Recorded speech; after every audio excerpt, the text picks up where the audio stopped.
to replace the power cord for this Jayco Jayflight.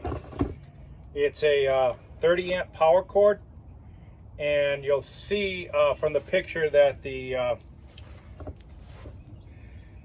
connector has burnt out. One of the prongs is burnt out on this connector, so we have an issue there, and I think it's just going to affect the flow of electricity into the camper, so I'm going to replace it. And this is the 25-foot cord that comes out of the side of the cable, side of the camper, and that plugs into the electrical pedestal, and it needs replacement, so we're going to take care of that today. These are the tools that I used to replace the 30 amp power cord: a utility knife for cutting the insulation off of the original 30 amp power cord, the insulation off with the utility knife, and then I cut the individual wires inside of the power cord with these wire snips. Phillips said, of course, this brand of wire stripper is called Ideal Strip Master. Also, the replacement cord itself, this is the 30 amp power cord with pigtail, and it's difficult to find it on the internet. I was grateful to find it in stock at RV1 in Tampa for $85. So I've coupled the two cords together. This is the original cord. This is the new one that's going to pull through that hole there into the camper. Right here is the conduit box where the power cord connects to the camper, the inside of the camper. So right now you can see that I've pulled the cable all the way through that entry hole on the outside of the camper. And I'm going to take you underneath here to see that panel where the hole is.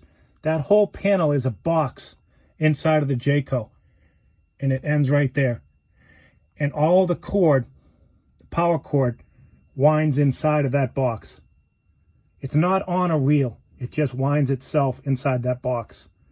So I pulled the new cable through that hole, and it's going to go up here above, right through that hole there, and then I'll have access to it up here to connect it to the conduit box.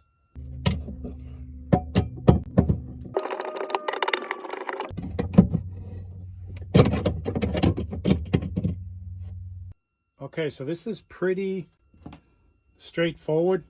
Brass to green, black to black, and white to white.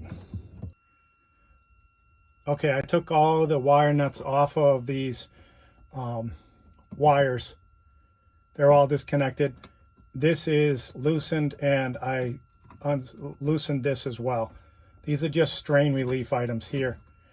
So I'm going to pull these through this wall, and that will now be, this cable will now be disconnected from the box. Okay, so I'm going to strip these wires. They are 10 gauge, and I'm going to use this Ideal wire stripper tool. The fourth hole in these wire strippers is 10 gauge stranded. Set it at about 1/2 inch, and strip.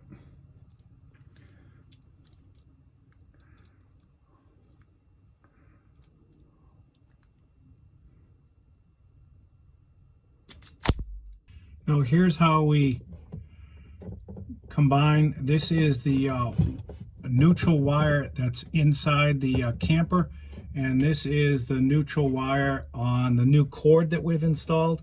And this is how I've learned to combine them, by watching electrical videos. I'm not a trained electrician, but I'm told that when you combine two wires and you're using a wire nut, that you put the multi-strand wire just a little bit higher than the solid wire, And then you put the cap on, and it makes a good contact between the stranded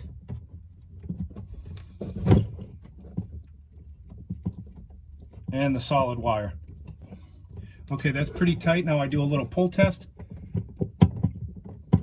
on both wires, and they are both securely in there, nice and tight. I'm going to put a little bit of electrical tape on there to prevent moisture, create a moisture barrier, and then also just to make sure that that connection stays solid. Okay, so I have all the wires tucked in. I've got my clamp set properly here, and the clamp here as well for the conduit box. So this thing is in pretty good shape.